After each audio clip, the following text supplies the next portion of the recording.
Hello everyone. NIOS DElEd अभ्यर्थियों के साथ अन्याय हो रहा है। हर कोई बोल रहा है, जो इस बात को सुन रहा है, समझ रहा है, उनको ये पता है कि हाँ ये गलत तो हुआ है, लेकिन फिर भी जो है सरकार क्यों नहीं सुन रही है? क्यों जो बच्चे दिल्ली गए हैं उन लोगों के साथ इस तरह का जो है बिहेवियर किया जा रहा है? ये समझ में ही नहीं आ रहा है। समझ में एक्चुअली में आ रहा है, लेकिन हम लोग समझना नहीं चाहते हैं। और ये क्यों हो रहा है इस पर तो बात करेंगे। साथ ही साथ जो दिल्ली गए हैं अभ्यर्थी, वो अपना दर्द भी बता रहे हैं कि उनके साथ क्या क्या चीजें हो रही है। इसके साथ साथ बीपीएससी टीआरई 3 को लेकर के एक बार फिर से पटना में मेंशनिंग की जाएगी, उससे इंफॉर्मेशन आया हुआ है, उस पर भी बात करेंगे कि बीपीएससी टीआरई 3 को लेकर के क्या चीजें होने वाली है। एंड साथ इसके साथ साथ जो सोशल मीडिया पर आप लगातार ट्वीट कर रहे हो उस पर भी बात करेंगे, क्योंकि सोशल मीडिया पर आपका अग्रेसिव रुख होना जरूरी है। आप लोगों को सोशल मीडिया पर लगातार एक्टिव रहना बहुत जरूरी है, तो उस पर भी बात होगी। सबसे पहली जो हम बात कर लेते हैं दिल्ली गए एनआईओएस अभ्यर्थियों की। जो अभ्यर्थी दिल्ली गए हैं वो अपना दर्द बता रहे हैं। आप लोग वीडियो देख ही रहे होगे, आप भी उससे अवेयर होंगे। मतलब मैंने एक वीडियो देखा, उसमें आशुतोष सर का थे, तो उन्होंने जो अपना दर्द बताया कि कैसे उन लोगों को, पहले तो एक है कि 20-25 लोग या 30 लोग जो साथ में आए हैं, उनमें से 4 को ले गए। ठीक, 4 को ले जा करके उनको तो एक अलग कर दिया, फिर वहां पर बात करके हाँ होगा, ये होगा, वो होगा। अरे अगर होता तो हमें यहाँ आने की जरूरत ही नहीं होती। और फिर इन लोगों को हटा दिया गया, वहां से भगा दिया गया। ये क्यों? ऐसा क्यों? समझ रहे हो, सुन रहे हो, समझ रहे हो कि क्यों हो रहा है? क्योंकि जब आप बात करते हो 14 लाख की और वहां पर जो है 500 भी अभ्यर्थी नहीं है साथ में, 600 अभ्यर्थी नहीं है साथ में, तो होगा ही ना कि लोग तो पेपर में नंबर ऐसे ही बता रहे हैं। वो चाहिए, वो चीज चाहिए, नंबर्स चाहिए उनको। चाहे आप विपक्ष की बात कर ले, जो कि आप विपक्ष नेताओं के पास जा भी रहे, उनको भी नंबर्स चाहिए। आज नीट और नेट का जो मामला है इतना हाईलाइटेड क्यों हुआ? क्योंकि वो लोग एक साथ गए थे, एक साथ उन्होंने जो है अपनी बातों को रखा था।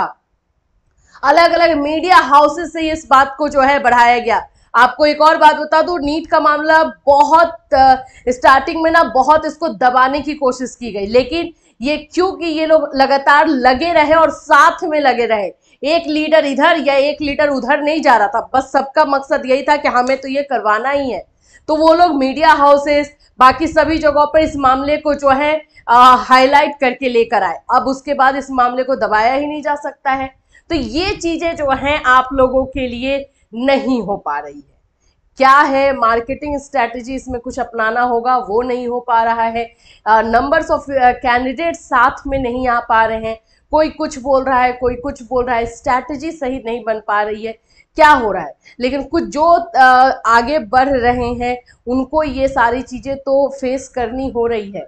आज दिल्ली में गए हैं तो उनको तो दिक्कत हो रही है। इस गर्मी में जो घर में आराम से फैन के नीचे बैठे रहते, वो तो तप रहे हैं और साथ साथ भटक भी रहे हैं, इस दरवाजे से उस दरवाजे जा रहे हैं।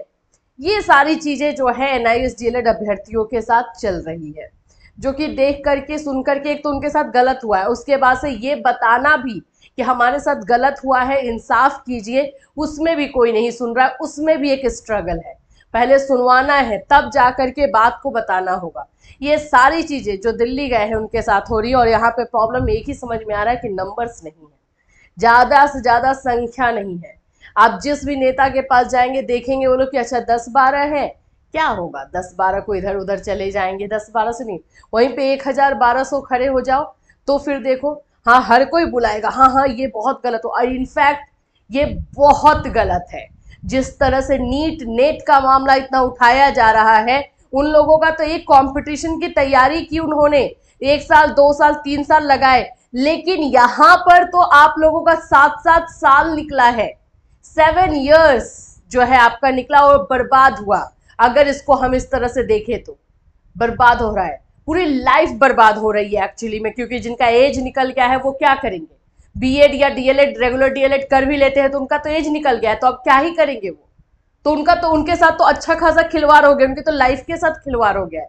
तो ये देखा जाए तो उससे कई गुना जो है, अगर हम देखते हैं तो कई गुना जो है ये सबसे ऐसा लग रहा है कि इस तरह से अन्याय हुआ है, लेकिन सुन नहीं रहा है कोई। इस पर आप लोगों को सोचना होगा भाई, जब भी प्लानिंग करो एक साथ एकजुट आओ और ये देखो कि हाँ 500,000 लोग जा रहे हैं, तब एक साथ टिकट करो, नहीं तो और एक साथ निकलो, ये जरूरी है। ये प्लानिंग आपको जो है इस तरह से करनी होगी, नहीं तो ये जो 15, 20, 100, 50 बच्चे जो है ये भटकते रह जाएंगे, तकलीफ इनको होते रहेगी, कुछ आउटपुट नहीं निकल रहा है। दूसरी जो खबर आ रही है वो आ रही है भाई पटना से है। ये जो है बीपीएससी टीआरई 3 को लेकर के आप लोगों को याद हो कि बोला गया था कि एक केस किया गया है जिसमें बीपीएससी टीआरई 3 के बच्चों को जो है बीपीएससी टीआरई 3 में एनआईओएस के बच्चों को शामिल करवाया जाएगा। पप्पू सर और उनकी टीम ने जो है ये चीजों को किया था, आप लोग को याद हो, लेकिन ये जो है कोर्ट में मेंशन नहीं हो पा रहा था, इसी को लेकर के खबर है। यहाँ पर देखिए टीआरई 3 CWJC 4662 2024 केस की मेंशनिंग एक बार पटना हाई कोर्ट में मेंशनिंग करवाने के बाद भी जो है डेट नहीं मिल रहा है सुनवाई का। यही प्रॉब्लम जो है एनआईओएस डीएलएड को लेकर के जो है चल रही है। बार बार आप लोग पूछते थे कि केस हुआ है तो क्या हुआ है। एक बार फिर माननीय एडवोकेट प्रिंस मिश्रा सोमवार को पटना हाई कोर्ट में करेंगे मेंशनिंग करवाएंगे, अब डेट मिल जाए तो। और दुर्भाग्यपूर्ण है, बार बार मेंशनिंग करने के बावजूद भी पटना हाई कोर्ट में सुनवाई नहीं हो पा रही है। जिंदगी का संघर्ष जारी रहेगी जब तक अंतिम मंजिल नहीं मिलता। ये ट्वीट जो है पप्पू सर का है और ये एक इंफॉर्मेशन है जिसमें कि आप लोगों का टीआरई 3 को लेकर के मेंशनिंग जो है करवाने फिर से मंडे को जो है जा रहे हैं एडवोकेट। अब यहाँ पर ये हो पाएगा नहीं हो पाएगा, अब ये नहीं बता सकते कि डेट आएगा कि नहीं आएगा, लेकिन मेंशनिंग करवाई जा रही है। ठीक है, चलिए दूसरा इंफॉर्मेशन देखते हैं। सोशल मीडिया पर आप लोग को लगना है, आप घर बैठे एक ट्वीट करने में क्या ही जाता है, एक ट्वीट कर दो ना भाई। आपको कुछ ज़्यादा लिखने को मन नहीं कर रहा है, ये देखो बच्चे बहुत मतलब कुछ बच्चे कर रहे हैं, ऐसा नहीं है कि नहीं कर रहे हैं, ट्रेंडिंग में नहीं आ रहा। There are only 1 year loss of #NEET students, but there are also loss of whole life for #NIOS DLED candidate। बिल्कुल सही है ना कि एक साल जो है सिर्फ नीट का है और यहाँ पे पूरी लाइफ बर्बाद हुई है। आई रिक्वेस्ट, यहाँ पर जो है एजुकेशन मिनिस्टर से रिक्वेस्ट किया गया है to provide justice for NIOS DElEd candidate as it was initiated by, जो कि नरेंद्र मोदी जी के थ्रू निकाला गया था। एक और ट्वीट देखिए, देखो इसमें अगर आप लोग को ज़्यादा कुछ नहीं लिखना है तो बस हैशटैग यूज़ करो, #जस्टिस फॉर एनआईओएस डीएलएड, और फिर उसके बाद से आप ऐट लगा सकते हो, जिनको भी टैग करना है उनको टैग कीजिए। #जस्टिस फॉर एनआईओएस डीएलएड जो है होना ही चाहिए, तभी जाकर के ये मामला जो है एक ट्रेंडिंग में आ सकता है। तो ये चीज़ें आपको करनी है। तो फिलहाल एनआईओएस डीएलएड से ये चीज़ें चल रही हैं। आगे जैसे जैसे अपडेट आएगा हम लोग आपको बिल्कुल देते रहेंगे। एनआईओएस डीएलएड को कहीं कहीं से अब खबरें तो आ रही हैं कि यहाँ ये हो रहा है। अभी आप लोगों ने असम वाला देखा ही होगा, गुवाहाटी वाला, तो थोड़ा थोड़ा डिसअपॉइंटमेंट भी हो रहा है। लेकिन हमारे लिए मेन ये है कि चाहे वो असम हो, वेस्ट बंगाल हो, बिहार हो, यूपी हो, कहीं से भी पॉजिटिव खबर एनआईओएस डीएलएड के लिए होनी चाहिए। तो अब इससे जैसे ही रिलेटेड कोई भी इन्फॉर्मेशन आएगी आपको इसी चैनल के माध्यम से इन्फॉर्म किया जाएगा। Till then take care and social media पर एक्टिव रहिए, अपनी बातों को रखिए।